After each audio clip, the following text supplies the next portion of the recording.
Hello everybody and welcome back to another video. Today I'm just going to talk a little bit about script writing and a recent script that I wrote. So I don't know if I'm necessarily going to say everything that this script is about, but I'm at least going to sort of talk about my process, sort of like how I write scripts and the little quirks and tricks that I have, and maybe you might find them useful, maybe not. So feel free to take what you want and ignore what you want as well. Okay, I'm going to stop babbling.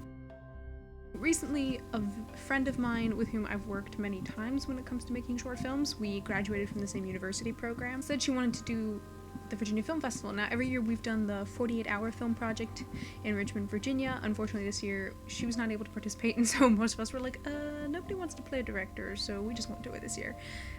Decided against it and decided instead to enter the Virginia Film Festival. It now turns out we're very likely not going to be entering it because our director was unable to find a cinematographer and sound people to film on days before the deadline. And so, I mean, if you don't have a cinematographer and you don't have, sound designers and sound engineers on set, you're pretty much shooting blind, and that's really not a good thing. So we have opted to shoot this later in the fall and create a companion piece that will go with it that'll likely get entered into the Virginia Film Festival next year. So what happened? Well, I have written and edited with this director before, along with a couple of people, and so there were three of us who wanted to write, myself, two other ladies, and our director obviously has tons of input because she's the director. She basically has most of the control in this. What we did was we met on Skype on a Thursday evening for basically a long, massive script brainstorming session, and what that consisted of was meeting, kind of throwing out ideas, understanding what our limitations were. We did have some limitations. It had to be shot within 3 days. It had to involve people, who we knew. We knew what actors we had and what props we could or couldn't get, or what was at least feasible for the time period, and that was a 3-day shooting time period, so there's only so much you can do in 3 days. But we met and basically said, hey, does anybody have any ideas for anything? Because there weren't really any boundaries for this. We decided very quickly we wanted to do action, and we wanted a brother and sister dynamic, or at least a sibling dynamic, and everything sort of spiraled out of there. It took about 2.5 hours to crank out an original idea that we realized was too big to be shot within 3 days, and to come up with a smaller idea that was effectively a prequel to our original idea that could feasibly be shot within 3 days and could work with all of our limitations. So then you have the question of, well, who, between the three writers, who's gonna go write the first draft? I said that I was going to have the most free time in the Friday, Saturday, and Sunday that were coming up, and my director wanted a first draft by the end of Saturday. I said, I can do that for you. So pretty much spent my Friday evening and all of Saturday writing a first draft. Writing a first draft is a little bit scary. It is kind of like writing in a vacuum. In my case, I knew the very concrete, conclusive ending I was going for. We'd sort of established that, and a couple other sort of scenes or ideas for scenes that had been established, but everything else I was kind of on my own. So there are several things I definitely require when I'm going to be script writing, especially something like that. One, I pretty much need to be left alone. So I was pretty much hermited in my room and was like, nobody talk to me, nobody contact me, I can't go out and do things.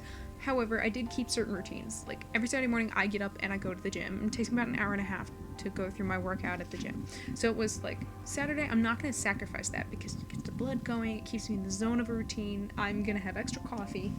Don't have a coffee cup to demonstrate that here, but normally always drinking coffee. I gotta have some form of a snack, because I'm a bit of a muncher and I tend to eat small snacks throughout the day as opposed to 3 big meals. So some of my favorite writing snacks, and I'm sure some of you will be like, what in the world?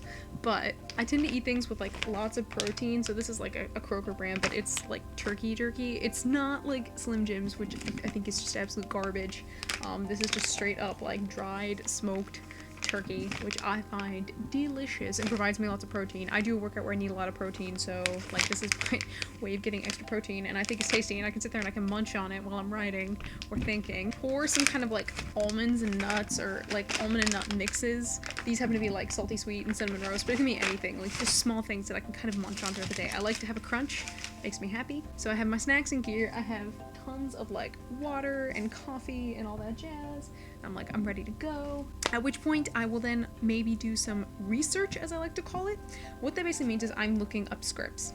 I look up scripts in order to see formatting for certain things predominantly. I know a script format, but I went, how did this person, say in Carrie, write Carrie using her powers? Did they put insert telekinesis here? Like, how did they describe it?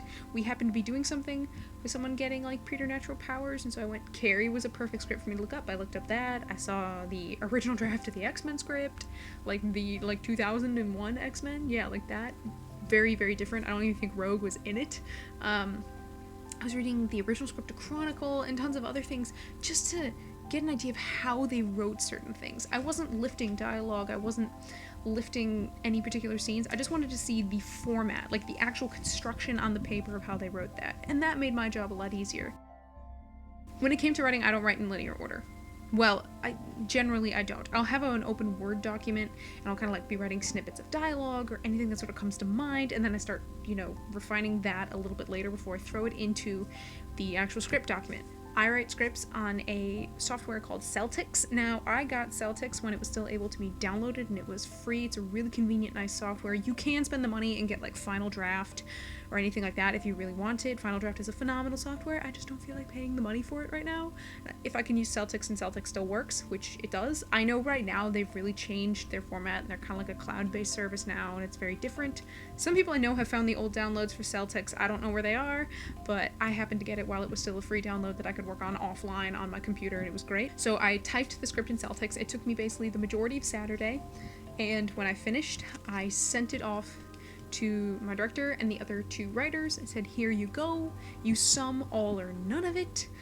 Whoever wants to, send me back edits, whoever wants to take it next. So my original draft right here was about, I believe, 17 pages long and didn't have a title, which is called Virginia Film Festival 2015 Draft 1. We were trying to figure out a title. What I got back from one of the writers was 2 very good pages of notes, which she said were basically thoughts, more her asking questions, saying, why did you do this here? Maybe this isn't well explained, which is very good and very useful. And she also sent me an annotated version of the script. So all the red in here are notes from the other writer, who is also the script editor, and that is really, really useful.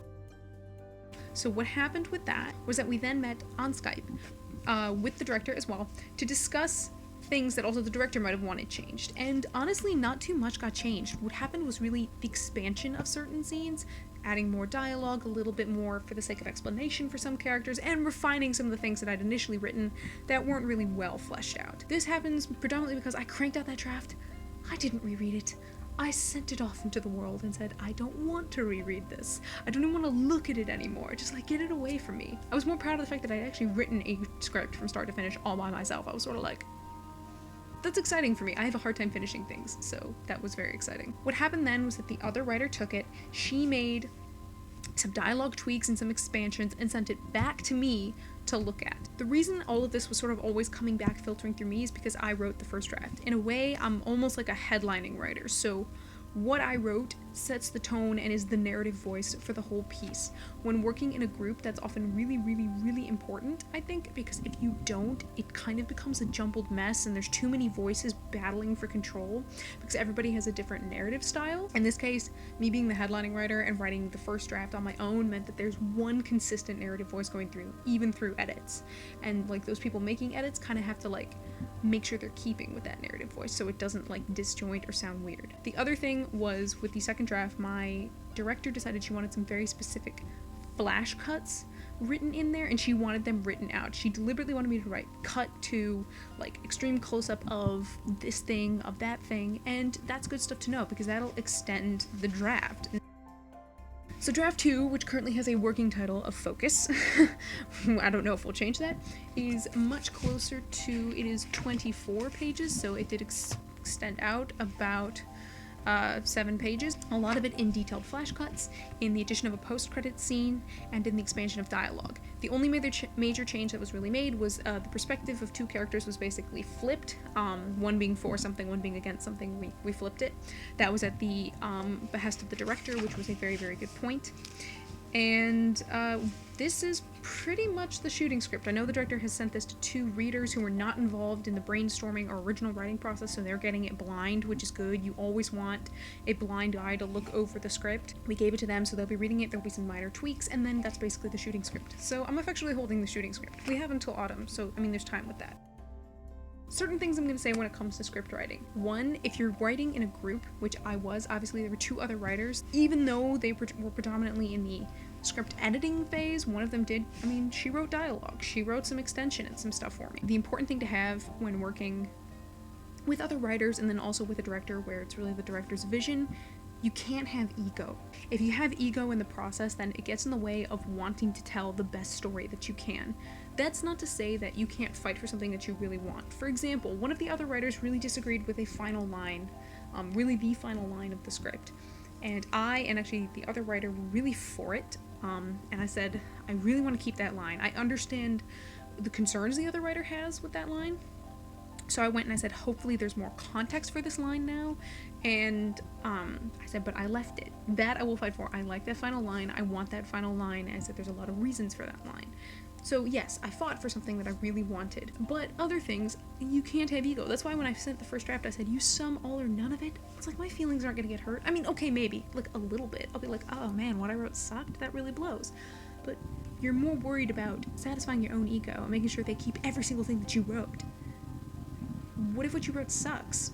Or just isn't quite the story that everybody else wants to tell? Well, then you put that script away and use it for something else. It's not that big of a deal. And so working without ego is really important. I'm currently producing a podcast, and that's one of the big things I've been stressing with, like, there can be no egos involved in this. We have to be invested in creating the best thing we can. And if that means that, in this case, if my script didn't work, I would have said, please let one of the others take a crack at a draft. And then I'll come in and help, refine and tweak that. Thankfully, apparently I had a very strong first draft, and that was a good thing. It meant lots of people liked it. And we didn't have that problem. I don't think it's a problem. It just would have been like, oh well. Thing two is make sure you're kind of in a place where you're going to be comfortable writing. I have ADHD, I get distracted really easily, so I really had to put myself in a mode where I was going to be relatively focused on what I was doing, giving myself some mental health breaks when I wanted, but I was in an environment where I'm comfortable, I can write in this, and making sure everybody else around you understands that. Because I did basically make myself a hermit for a day. I was like, phew. Like, all doors closed, shades down, nobody talked to me. And I had to make some people understand that because they'd be like texting me and other stuff, and I'm like, I can't right now. And then 3, I think any other writing stuff that you do, like weird tricks and tics that you have when you write. Like for me, I have a tendency to talk out loud when I write. I read my dialogue out loud. I have full-blown conversations with characters, and it's just me talking to myself, and it's pretty weird to people who experience it. And so, like, if you have weird tics and tricks like that, don't just abandon them because you're script writing. Final thing I will say is, if you are not directing the piece, or the director hasn't specified certain things, like for me writing the flash cuts, my director specified, put in those flash cuts, extreme close-up, long shot, far shot, all of that. She wanted me to establish that. If that hasn't been established to you, and you're not directing the piece, don't write direction in there, because that's not your job. One of the best pieces of advice I ever got from a professor of mine who's a writer by trade, he said I was overly obsessed with authorial voice. It was too much of me. I wasn't even doing my job. I was doing my job of the writer, plus director and editor. I was like spelling it out. And he goes, overly obsessed with narrative voice. No, too much. You're not directing.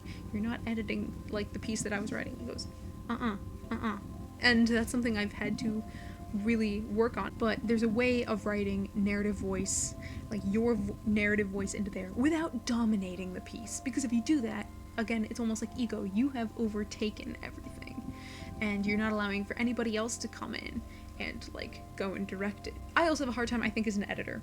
Film editing was kind of my strong suit, so I have a tendency to think as an editor, and I have to be like, nope, don't think that way. Like, have a way so it's almost subtly telling people when to cut, when to do certain things, but you're not deliberately spelling it out to them. You're not saying, you must cut on this, you must cut on that, this must be a close-up, you should bring in closer to this person's face. Not your job. So things that I've learned, at least. I had a really great experience in writing the script. It was so exciting to me. I was super psyched about the whole thing, and it is terrifying to write a first draft on your own, writing in a vacuum, going, oh god, what if it sucks? What if they don't like it? What if, like, I totally blow it? What if I can't even finish? But I had a really great time doing it. That's it for me today, you guys. If you have any other questions or anything else related to script writing or the script that I wrote, yada yada yada, please ask them down below. I will do my best to answer them for you. And so, until next time, cheers.